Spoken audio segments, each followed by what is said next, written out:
think it was Shakespeare.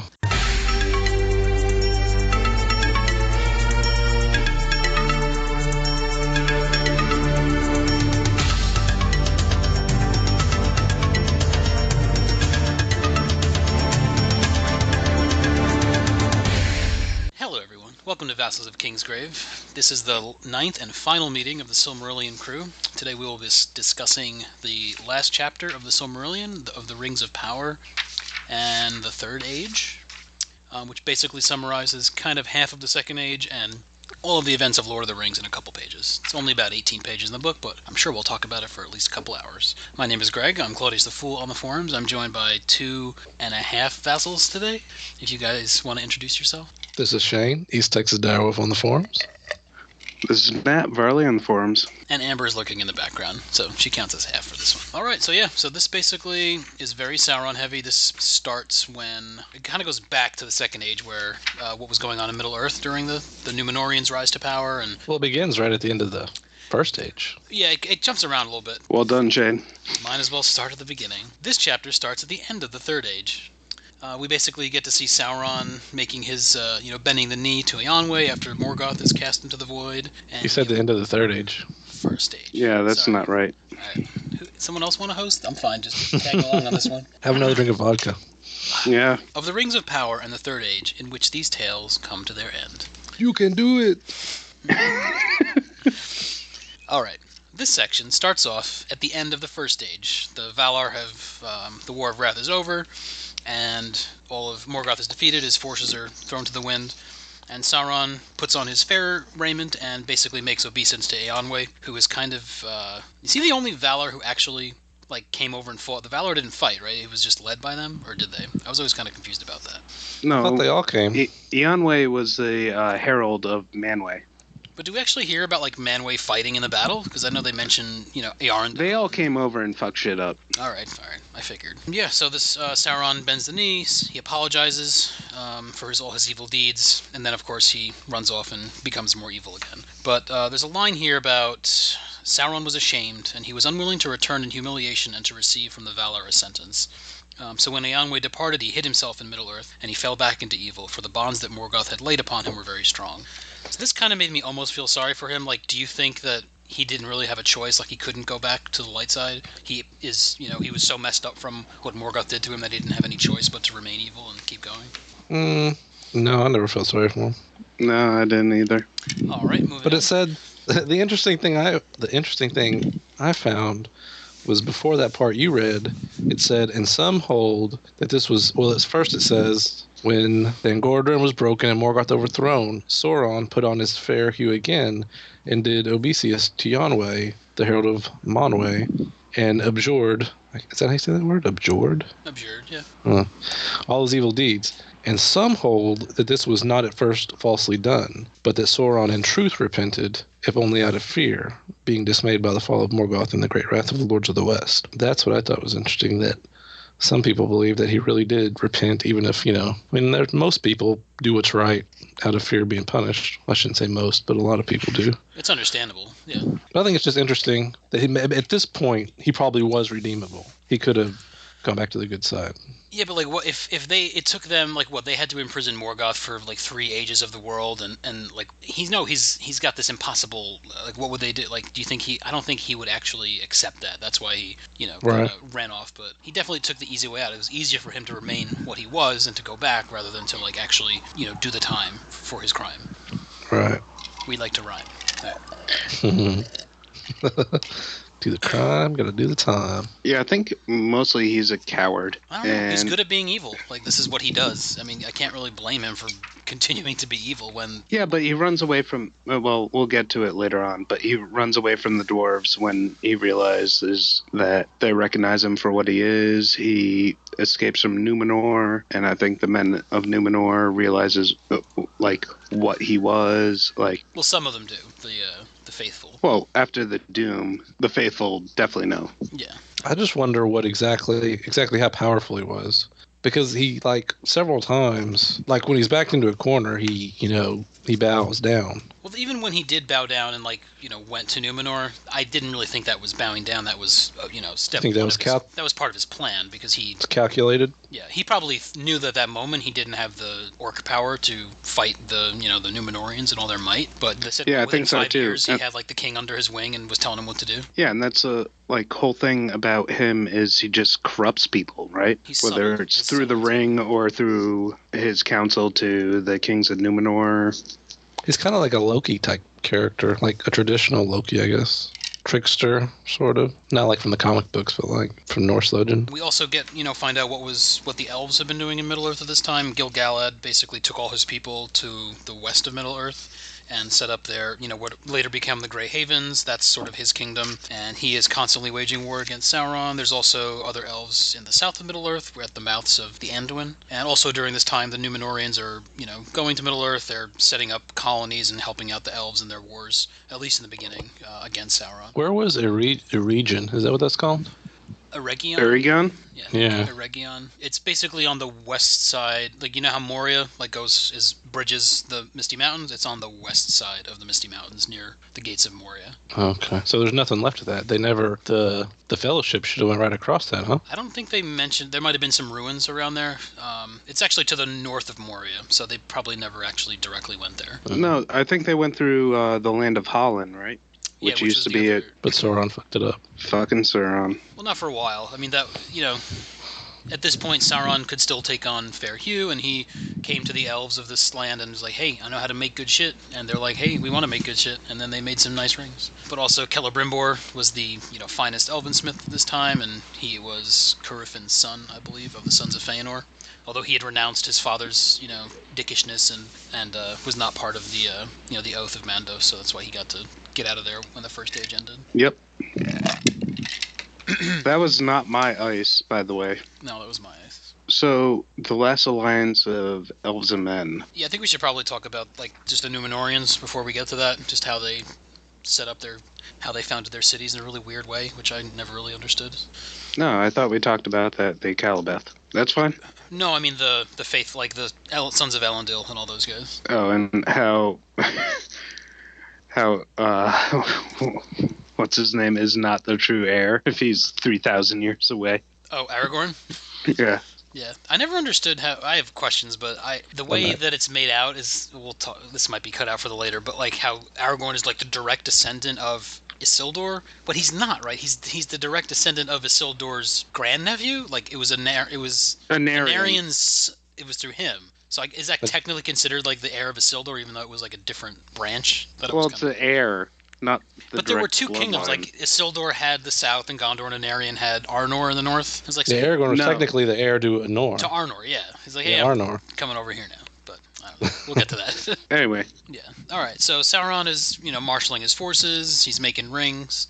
But it also, at the end of it's not really the end of the Second Age. 3,300 years into the Second Age, when Numenor falls, the faithful come over to Middle-earth, Elendil and his sons, Isildur and Anarion. And the way they found their cities, as far as I'm can figure out, is that wherever they washed up on shore, they were like, hey, this is a good place to make a city. I'm going to make my city here. Instead of, making one city and, trying to, I don't know, come together. But basically, Isildur and Elendil founded Gondor in the south at the mouths of Anduin, and Anarion founded the realm of Arnor up near Gilgalad in the north of Earth, near the Shire. And these guys basically are the members of the Last Alliance who come together to kick Sauron out at the end of the Second Age. And Minas Tirith is actually like the sort of like, it wasn't the city, it was sort of the watchtower of the city. Right, as Gileath was the main city, Right. Yeah. but it wasn't Now- defensible, so...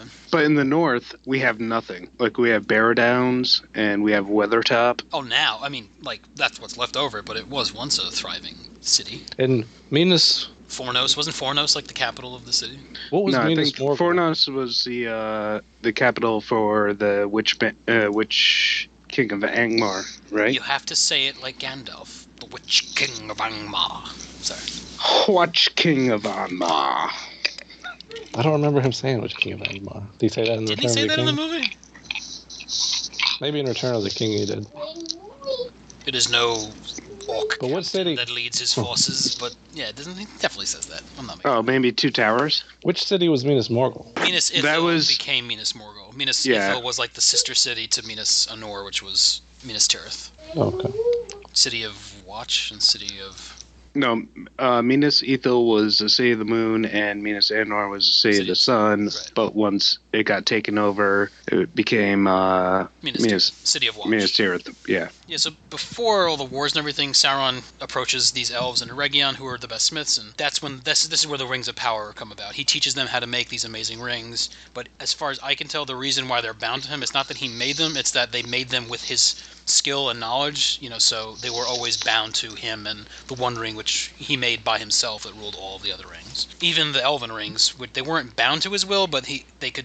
It's kind of hazy, like he could still sense them, right, if he wore them one ring. Right. I don't think so. Otherwise, how would Lothlorien prosper? Right Well, it outside his says- borders. They prospered when he didn't have the ring, because he had lost it. It says, it's kind of fuzzy because it says they never used them openly so that he could never, affect it. But what does that mean? It means they could use it, but I don't know. Well, they did use it, because we know that Gandalf used the Ring of Fire to fight off the Nazgul and during the war. Galadriel used her ring to build Lothlorien and to keep it safe, because they specifically say how the rings could ward off the decays of time and postpone the weariness of the world. But then it Maybe does, They're for preservation, not for domination.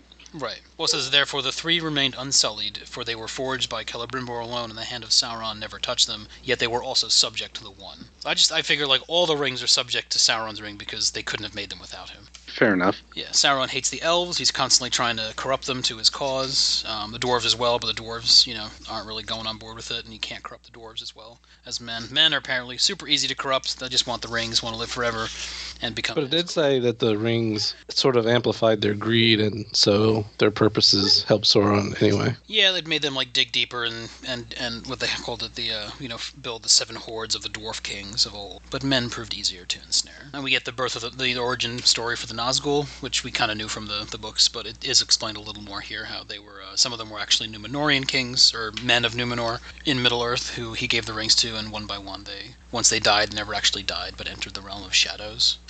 And it said, I always thought, or see the impression I got from the movies, was that the 9 rings were made for men, the 7 were made for dwarves.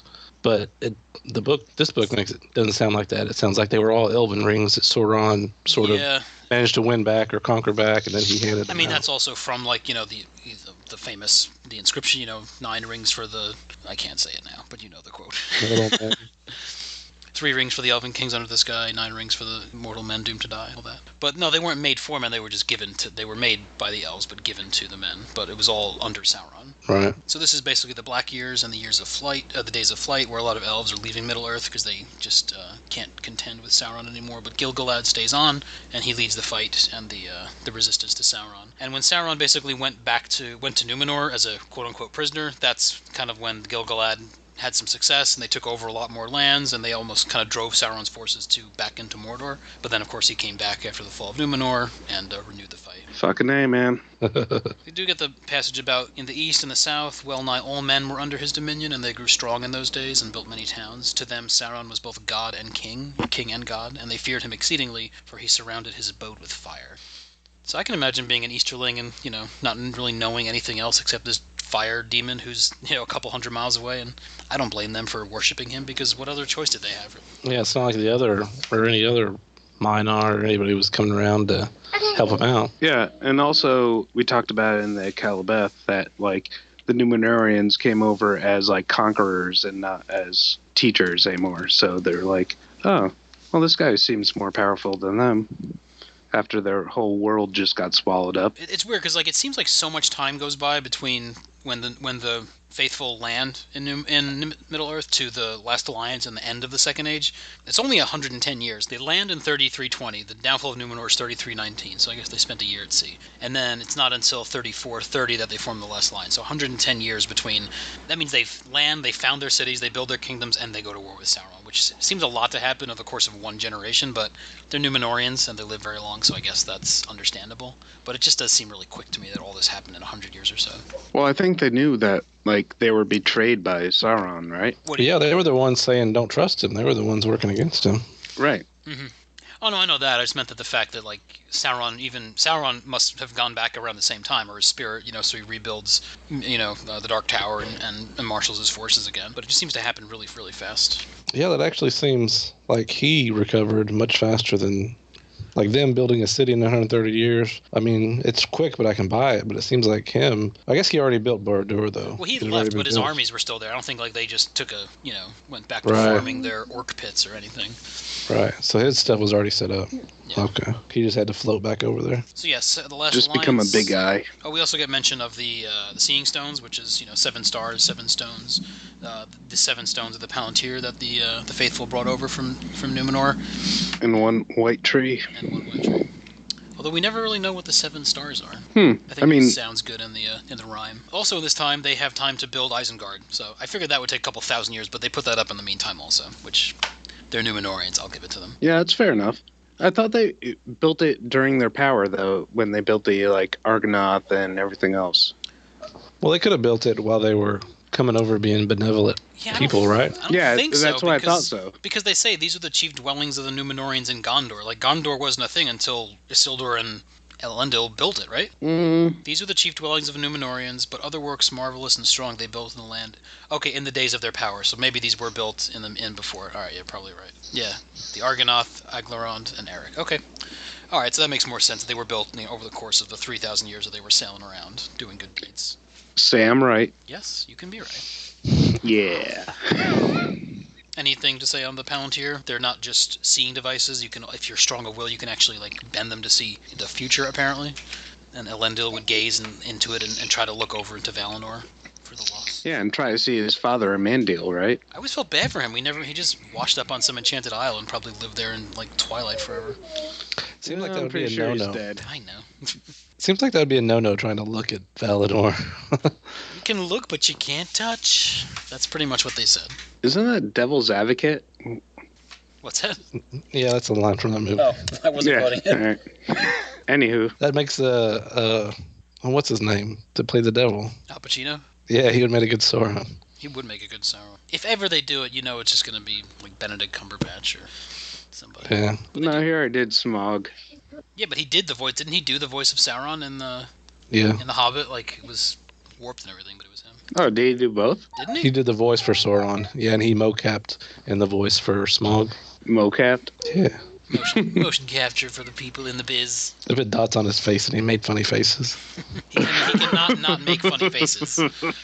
He's going to have a lot more funny faces at the end of the year. Doctor Strange. Yeah, we have a line that says that Elendil would repair, and thence he would gaze out over the sundering seas. It is believed that thus he would at while see far away even the tower of Avalone upon Erisea, where the Master Stone abode and yet abides. So there's technically 8 stones. There's the Master Stone, which is in Valinor, which is pretty cool. So that means they can see all the shit that's going down, which is kind of bad, because that means they knew Sauron and Saruman were fucking shit up, and they were like, no, whatever. Yeah, but they knew that anyway because they're fucking gods. I know. How many eagles do you have to see before you realize that Manway is helping them out? Ours is not to wonder why or something. Ours is not to reason why. Ours is but to do and die. Yeah. Like William said. Who's William? Wasn't that old Willie? William Shakespeare? Yeah, didn't he say that? Probably. Didn't he say everything? I just know it from Saving Private Ryan. I think Oh that was, boy. I think it was Shakespeare. Yes. Also, the Last Alliance, which is the epic prologue to the Lord of the Rings movies with the battles, and we get Gilgalad and Elendil fighting on the plains of Dagorlad. And I think someone mentioned a couple episodes ago, we're trying to figure out the name of his spear. Someone, I think, said Agnor. It was kind of close. It was Aeglos. Aeglos is the spear of Gilgalad. This is a really cool line about, against the Aeglos, the spear of Gilgalad, none could stand, and the sword of Elendil filled orcs and men with fear, for it shone with the light of the sun and of the moon, and it was named Narsil. So But yeah, Yeah, but they still got struck down. It means icicle, though, right? I swear it means icicle. it might. I don't know. Look it up. Isildur? The Aeglos? No, Aeglos, the Means Gilgalad spear. icicle? Yeah, I think so. No, I don't think so. I think it does. You think you're right. Aelin means lake pool, and Aglo means glory. Aguilar is glory. I don't know. Glorious lake, maybe? I'm not the etymologist. Well, neither am I, so let's go forward. Also, the movie is a little misleading because it makes you feel like this battle happened in the course of 10 minutes, but it was actually a 7-year siege of the Dark Tower, and that's where everybody died. And it was actually at the gates of his tower where all this went down, or on the slopes of Mount Doom. This is where Sauron comes out in his last effort the last-ditch effort to rally his forces. He kills Elendil, Gilgalad perishes, Anarion dies during the siege. But of course, this is when Isildur cuts the ring from his hand and claims the ring for his own. Good for him. Yeah, that's the official end of the Second Age. Is the downfall of Sauron. But they broke down the tower, but they didn't remove its foundations, which is the classic poltergeist mistake. You removed the tombstones, but you didn't remove the graves. Classic mistake. Cheapos. Good pull. Sauron for a time was vanquished, and he forsook his body, and his spirit fled far away and hid in the waste places, and he took no visible shape again for many years. Cast it into the fire! Isildur! I was there, Gandalf. I was there. We could just quote the When movie for evil this. could have been ended that day. When the courage of But men that's- failed. Yeah. Courage of men failed. You're welcome. And that's when they screwed Isildur, made him look like a bad guy for generations of movie fans. Yeah, he never really... I don't know. Like they said that he claimed it as he basically claimed it as the price that his brother and father paid. That's what he was claiming it as, Wergold, as like a blood price for all the shit that he went through. And I think he only put it on at the end when he was trying to escape when the orcs were attacking him in the Gladden Fields, right? As far as I know. But I'm no expert. Plus, Isildur freaking rescued the tree in Numenor. Right? He's And took many wounds there, and yeah. He's like bound up with the tree, like his soul in the tree. Although Tolkien did sort of set him up to be like a bad guy too in the book, where Aragorn's always all like, "Oh, the same weakness runs in my veins," and it's Isildur's bane. But that's stuff written thousands of years later by, comfy historians in their ivory towers. Yeah, And really, Aragorn had no claim to the throne. that's true. I believe that a lot more than I believe that Sauron was the good guy. Yeah, so that's the end of the age, and then we have relative peace for quite some time. This is where the official, flowering of Gondor and Gondor and Arnor. The shards of Narsil were sent to Imladris, where they're kept safe, and until the day comes when Sauron returns, and someone will come to claim the sword and to kill Sauron, because everybody knows what's going to happen in the future in this world. Yeah, and it sucks. Like, you let the Witch King of Angmar, completely fuck over the north, and they're like, don't worry, it'll get better. Good times are coming, yeah. Yeah. So, the son of Anarion, Valandil. No, what am I saying? Valandil was Isildur's son, right? He was the one son that survived? Okay.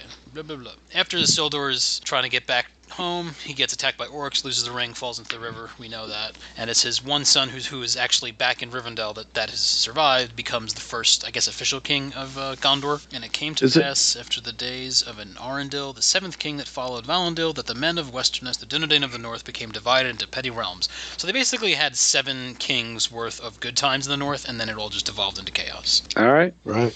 But Gondor is where the good times were going down. Gondor never actually fell. No, but they're still fighting against Mordor the entire time.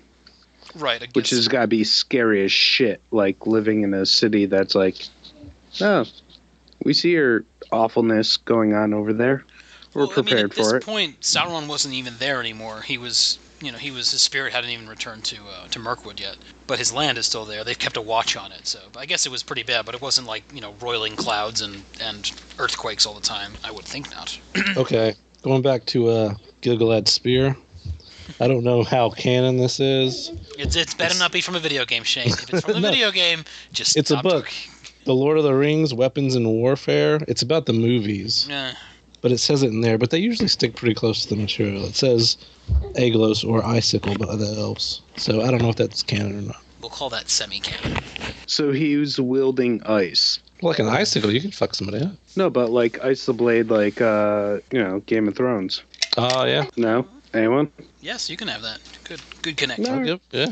All right, I'll take it. So we get this picture of, the glory of Gondor, but very quickly it's like one bad thing starts to happen after another. The northern realm falls, or at least gets divided into petty kingdoms, and eventually, I think it's the 23rd king, there was like the spring sickness kind of thing, and it killed basically all of the royal family and his children, and half the city of Gondor also.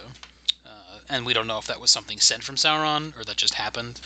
But of course he was blamed for it, or some evil reek out of East. It was probably Blood Raven, right? Probably, yeah. Where's Brett when you need him?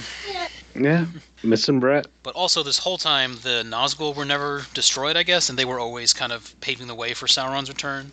So their first... There we go. Who said that? Thank you, Amber. But they couldn't be destroyed, just like Sauron, right? Until the ring's destroyed. Right. But still, they didn't really make themselves known again. I don't even know if we never hear of them fighting in the Last Alliance, do we? Who are the other 8th Wraiths? Like, we know the head Wraith is the Witch King of Angmar. Who are the other 8th ones? It's too many. If Tolkien had to come up with names for them, he would have to create entire backstories for them, and it would have just been way too much work. So they're just other Nazgul. Numenorians. Yeah. Kings Come of on, Men. man. Like, he didn't have time for that. And He had a whole He couldn't notebook have full given them of their 3 names. other We just haven't names. found it yet. That'll come out in 3 years. Christopher Tolkien's got it. He's keeping that one close. Okay, so I do have a question about that. In the movie, they make it seem like it's the kings that were given the rings, the human kings or whatever. Is that not the case? Well, they Or were, is that but they just were the given them difference? by Sauron. yeah, there are different black Numenorians, I think, right? Yeah, these are the guys that were there, like the followers of our Pharazôn and the not nice Numenorians. You didn't say it right. Sorry. Pharazôn.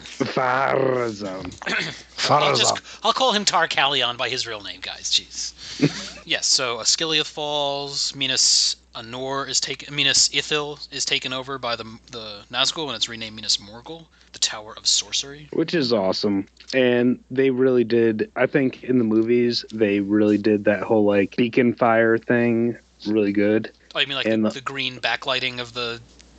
Well, their signal and, yeah, the, like, corpse light that it gave off. Yeah. I feel like that was done really well. It's supposed to be still a city, right? Like, there's supposed to be people there. It's a city of the dead. No, it's... No? Yeah, Just it's done orcs. over by Sauron and Uh, his people. I thought it was just like there were still people there. They were just like slaves, and I don't know. I thought there were still people there. Well, as far as we know, the last king of Gondor is still being tortured slowly to death there. Yeah, right? Because he challenged the guy in the I mean, I hand-to-hand like combat. that. That was like a bright, the last shining moment of Gondor's glory where, was it? Or the greatest stupid moment. Yeah. Earnor, son of Earnil, the last king of Gondor. It was he that rode alone to the gates of Minas Morgul to meet the challenge of the Morgul Lord, and he met him in single combat, but he was betrayed by the Nazgul, and taken alive into the city of torment, and no living man saw him again. And that was basically the end of the line of the kings of Gondor, and that's when it passes to the stewards. Good old, what's his name? I forget his name. Anyway, I stewards mean, take over. you just read the passage, so you should Yeah, but his know name's name. not there. I thought there was a line about good old... Oh, Mardel. There we go. Good old Mardel of the Faithful. All right. Mardel, the first steward of Gondor. So yeah, Gondor's falling to pieces, but the city is holding strong. Minas Tirith and the Rohirrim are hanging out there, so they're, guarding the west side against the wild men. I don't know what damage the wild men could have done against Gondor, really, except for fucking up some farms, but it's good to have some security on your west flank. Hey, dude, when farms are fucked up. Like, that's your realm. You gotta protect it. I know. Winter's coming. The winter is coming. And then the wizards show up, right? The Istari. Yay! So sometime around this point in the Havens, Círdan wakes up one day to find some old-looking men on his doorstep. And only I three of wonder- them matter. Two I of wonder them go why- up in the wilderness and are never heard from again. well, I know Shane's going to mention a video game right now, and I'm asking him not to. I think I've already said my piece about that. Yeah. I was just wondering. I wonder why at this point what are the gods called? Don't tell him; he'll get it. Whatever the gods. Why at this point did they decide to Sorry? send wizards? The Valar. The Valar, right. I wonder why at this point they decided to send wizards. Like, that was sort of unprecedented. I mean, there's been all kinds of heinous shit going down in Middle Earth before? Because they still care. They just don't care enough to actually lift a finger, themselves. It's all through their agents. Yeah, until their Ragnarok battle. Yeah, the breaking of where they kill everyone. So yes, the 5 wizards show up, and this is right around the same time that the darkness comes to Mirkwood, which used to be called Greenwood the Great, which we later find out is actually Sauron rebuilding Dol Guldur, which makes it a place of terror. So we have Mithrandir and Curanir, which are Gandalf and Saruman, respectively. We also have Radagast, the Red, and we have 2 blue wizards, who we don't get their names. I believe there's semi-canon where they're named, but... No, they go off into the east. Did you say Radagast the Red? Talked about again. Isn't he Radagast the Red? Or the Brown, I'm sorry. The red sounds a lot better, but... What is he? He's red or brown? He's red. It's the brown. Oh, sorry. There's only 3 of them, Greg. Why 2 blue? Wwhy 2 blue? That's my question. Because nobody cares. Yeah, I know. We are Tolkien's going to the gates of morning. Yeah. So anyway, a red wizard would be a lot cooler than brown. I knew he was red. I'm just tired and tipsy. He's brown. I mean brown. That's what I meant. Sorry. Oh boy. We should have had show notes. I'm sorry I interrupted you, Matt. That's all right. No, so we got 3 wizards, right? One's a white, one's a gray, one's a brown that we know of. Yes. Yeah. And Galadriel wanted Gandalf to be the head. You're talking about the White Council when they're actually trying to figure out what to do about Sauron. Yeah. Yeah. And the wizards actually, the wizards outrank the Noldor. Yeah, but she's got precedence because she's been around for 6,000 years at this point. So she's got some standing. And also Seniority. We don't know what they were beforehand, right? Well, in hindsight, we know that they're Maiar, but at this point, we only know that Círdan, because there's that line about Círdan knowing where they came from, but that doesn't necessarily mean that he knows what they are. Círdan knew to whom it had and that's value. why he gave the ring to Gandalf. Right. Yeah. Which is another kind of question I had, that if it was, they had the line about how the ring gave Gandalf the power to give men hope and to rally forces. I always thought that was something that was inherent in him, that was his sort of strength and power, that he could rally people and get them together. But if it kind of takes away from it, if it's just the power of the ring doing it for him. But magic rings are part of the story. I just have to accept that. It's in the Who did Gandalf work for when he was a Maiar? I think he was in the service of Lorien. They mentioned that. I think I remember reading that at some point. And I remember reading it somewhere, but I can't. Really? Yeah, because they say that's where he learned sorrow and pity, was from Yavanna and Lorien. Yeah, but sorrow and pity is one thing, but breeding fire in the hearts of people is another thing. Saruman, he worked for the same one, the one that built stuff that made the dwarves, didn't he? Or not Sauron, Saruman. Saruman, yeah. Because I thought I read somewhere, maybe I heard it somewhere, they were talking about... Aule. Yeah, Ole. The 2 that were... all the ones that were corrupted worked for Ole, which was Sauron, because Sauron was one of Ole's guys, and Corinthor... I didn't know that, because I thought Melkor, convinced Sauron to come to his service before they even, came down into Arda, that he was one of the first ones that came to him. I didn't know that he was one of Aule's, but it makes sense, because he's always trying to create stuff that, because he can't actually create his own stuff. No, I thought Sauron was a Maya fire. A fire Maya? Yeah, but a fire Maya. Maybe, but I think he still worked for Orme.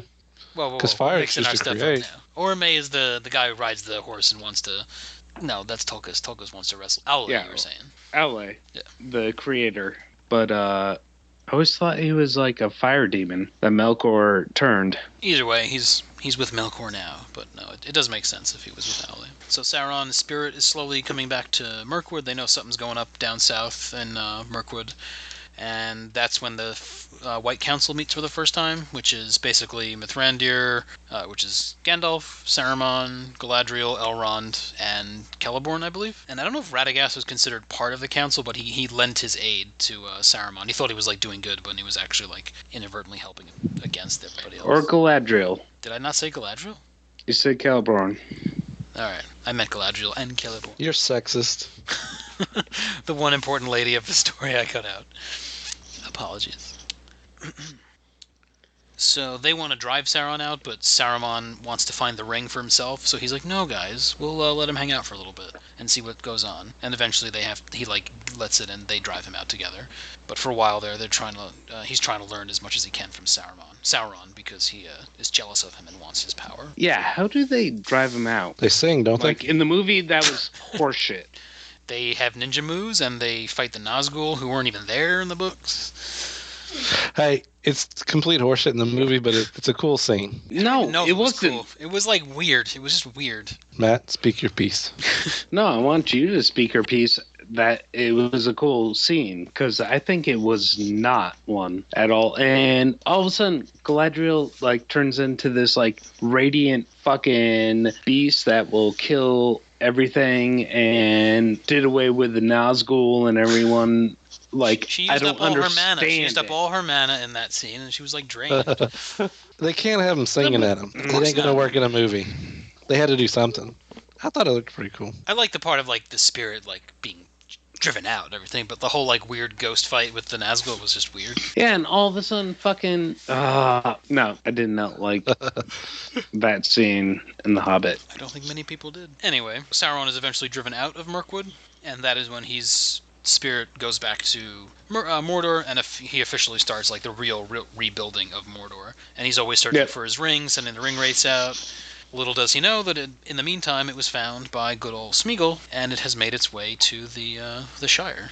I did like how he doesn't actually name Bilbo, Frodo, or Smeagol until later on. Like in this one paragraph, he summarizes the entirety of The Hobbit, and it says, "There it dwelt even in the year of the assault upon Dol Guldur. It was found again by a wayfarer, fleeing into the depths of the earth from the pursuit of the orcs, and passed into a different country." And they mentioned the Perianoth, which are the halflings, the little people, and they mentioned how Gandalf is the only one who actually paid attention to the hobbits, and that's why he is the first guy to find out what actually happened to the ring. And there's one sentence here which pretty much sums up the entirety of Lord of the Rings. "Then war was kindled, and in battle with Sauron, the Third Age ended even as it had begun." Bam. That's it. That's all you need to know. One sentence. That's what the elves say about it. Yeah, we're going to write about leaves and stuff and sing songs, but yeah, this happened. Now we get the Aragorn name drop. He is Aragorn, son of Arathorn, the 39th heir to the line of Isildur. And now this is kind of just a nice epic way of summarizing Lord of the Rings for the next couple pages. I did have the line about where they say that it was into the fire, and there into the fire where it was wrought, he, Frodo, cast the ring of power into the fire, and so at last it was unmade and its evil consumed. Do you think this is intentional, like rewriting history, that Frodo threw it into the fire rather than Frodo had his finger bitten off and he kind of wrestled Gollum into the fire? I never even thought of that. Because like Gollum isn't even mentioned at all in this thing, but he technically is the hero of the story because he's the one who at least falls into the fire with the ring. And it's like the elves again. They don't care. What did the elves say to Bilbo? Like he's a goat or something? Didn't they say that? It must have been in The Hobbit. It's the redemption of Gollum. Yeah, but Gollum ain't even mentioned here. He's just another hobbit of the elves. They're like, one hobbit, whatever. Whichever one, it don't matter. Frodo threw it in. But also the way that he describes like Sauron here, like because we know that years later Tolkien was going to write about the return of the Shadow, which was either Morgoth or Sauron coming back, and they say Sauron failed and he was utterly vanquished and passed away like a shadow of malice, but that he wasn't actually destroyed. Like he could come back. I guess he could come back from that, where he was still a shadow of some sort. Well, yeah, but I mean, not like in a place where he could like rule in Barad-dûr or anything else. He's just a shadow of malice, like.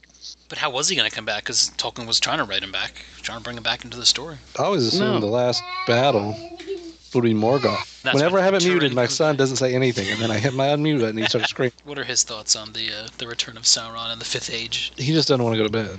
But I thought Morgoth was going to be the bad guy, and probably everyone else is supposed to come back in the final battle. All them dead humans from the First Age. So why not Sauron too? Yeah, how Turin was supposed to come back and fight Morgoth off. So complete like Ragnarok kind of thing. Right. The guy up on his ship shooting laser beams out of his forehead. Pew, pew, pew, pew. I assume that's Earendil you're talking about there. Yeah, that guy. Elrond's dad. Is that his dad? Yep. I learned something. You did. I hope you learned something that you stuck with it for this long, but you forgot the names of the gods, so that was not a good sign. What are them dudes called again? I forget. Oh boy, that is a bad, that's not bad like, accent. That's like Alabama, gumbo country. Sorry. I did not mean to be deliberately offensive with my caricature of Shane. It's all good. Although Yankee. sometimes when I think of you, Shane, I do think of Jim Varney from the Beverly Hillbillies, and I always say, "There them bells again," because you kind of sound like that. But it's endearing. I love Jim Varney. Well, thank you then. No problem. Yeah, he did. I know. Thanks for bringing it down, man. Yeah. You know, they summarize how everybody goes back to Valinor at the end. They still take the straight road, and Círdan is there building ships, and he, I guess, takes the last ship, you know, along with Elrond and Galadriel and Celeborn and Gandalf. And they say, white was that ship, and long was it a building, and long it awaited near the end of which Círdan had spoken of. My question is, like, what happens to these ships? Do they get to come back and then ferry people again, or is there a plethora of ships building up in Valinor? Because, like, they all get this one-way trip, and then they're stuck with boats there. I don't know. It seems like a waste of craftsmanship to make these ships for one trip. I assume Círdan, you know, he had the foreknowledge to know, all right, we're going to need 7 more ships. Let's build 7. But my question was, they're talking about when Frodo and Bilbo and all them leave, right? Yeah. Yeah. Didn't Legolas and Gimli leave after that? Yeah, they took a later ship. They were on, like, the last ship. But no, we still know Okay. there were still elves in Middle-earth. Like, the whole Teleri, like, there's so many elves that never even went to Valinor that... And I'm sure there's a bunch of elves in Mirkwood. Like, I don't think Thranduil was like, oh, gotta go to Valinor, a place I've never been before. So I'm sure there's plenty of elves left. It's just the dominion of men, that men are in charge now, basically. There's no, like, elven kingdom to rally them, or to meet. Thranduil, No, did but- we read about him at all? Nope. He's mentioned as my father a couple times by Legolas. No, I meant like in the Silmarillion and First and Second Age. No? Okay. No, they do. I think he's mentioned here once where they talk about Greenwood the Great and the realm of Thranduil, king of the... kept the evil of So he Sauron wasn't at an bay. Eldar. What's I that? sort of got the impression. I thought him and Legolas were Noldor, or at least Noldor descended. That's why they were like he wouldn't let him and old girl in the movie. I know that's made up. No, they're- I know green that's elves. made up, but there were different like second class elves. But they're the Teleri. I think- Not the Teleri. I'm sorry. The I think they're the Green Elves. right, but they're part of the Morroquendi, the elves that never went to Middle Earth and therefore never saw the light. So they weren't. They're Noldor. not Noldor. They're not, as far as I know. They're the Noldor. The only Noldor in Middle Earth at this point is like Galadriel and her people, Okay. and then you have Elrond and Rivendell and everything. Yeah, I think they're offsprings of Thingol. Right, and whoever's left in the Grey Havens, Círdan and Gilgalad's people. Got it. Yeah, and that pretty much brings us to the end. It ends as the book ends, and Gandalf, Aragorn comes into his power, and everyone else sails off into the sunset. I can read the last little passage. It's kind of beautiful. In the twilight of autumn, it sailed out of Mithlond until the seas of the bent world fell away beneath it, and the winds of the round sky troubled it no more. And borne upon the high airs above the mists of the world, it passed into the ancient west, and an end was come for the Eldar of story and of song.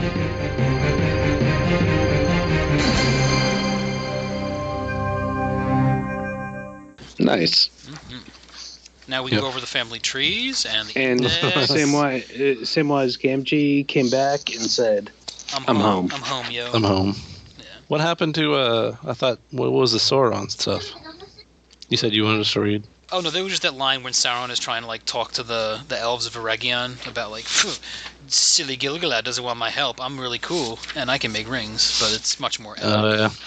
We're kind of past that. That's all right. You don't have to do your epic Sauron voice. Do they not want our language Sauron. to have it consistent? I'll say, okay, and now I'm going to read Sauron's passage, and you can insert. There you go. Alas for the weakness of the great! For a mighty king is Gilgalad, and wise in all lore is Master Elrond, and yet they will not aid me in my labours. Can it be that they do not desire to see other lands become as blissful as their own? But wherefore should Middle-earth remain forever desolate and dark, whereas the elves could make it as fair as Eressëa, nay, even as Valinor? And since you have not returned thither, as you might, I perceive that you love this Middle-earth, as do I. Is it not then our task to labour together for its enrichment, and for the raising of all the elven kindreds that wander here untaught, to the height of that power and knowledge which those have who are beyond the sea? I think that's it, boys. You know, I can't believe it's over. I mean, this section was always kind of weird for me because it did boil down the entirety of Lord of the Rings and 4,000 years of history into 12 pages. But he does a really good job of kind of dancing around what you do know and giving you a little more information, like about the wizard showing up and the kind of limited history of Gondor that we get. And I do appreciate that. You could take all the Lord of the Rings podcasts and edit them into the end there. I could. I can find all the instances of Peter and Bina and everybody saying that one sentence, and I can make it like they were actually saying it. I'll see if I can do that. But that's going to take too much work.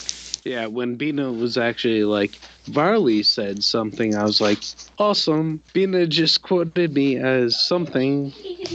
It's good to be quoted by Bina. Yeah, it's nice. So this was your first ever reading of the Silmarillion, right, Shane? You were reading this along with us. So what are your final thoughts overall? Is it worth it? Yeah, it definitely picked up after the first couple of chapters or whatever, all the creation myths and all that. But you do realize now you can be one of those people that when people are talking about Lord of the Rings, you can go, well, actually, in the Silmarillion, yes, that's the real gift that Christopher's given us. Yep, for the elitists. Technically, Morgoth was the original Dark Lord, not Sauron, but His name was Melkor.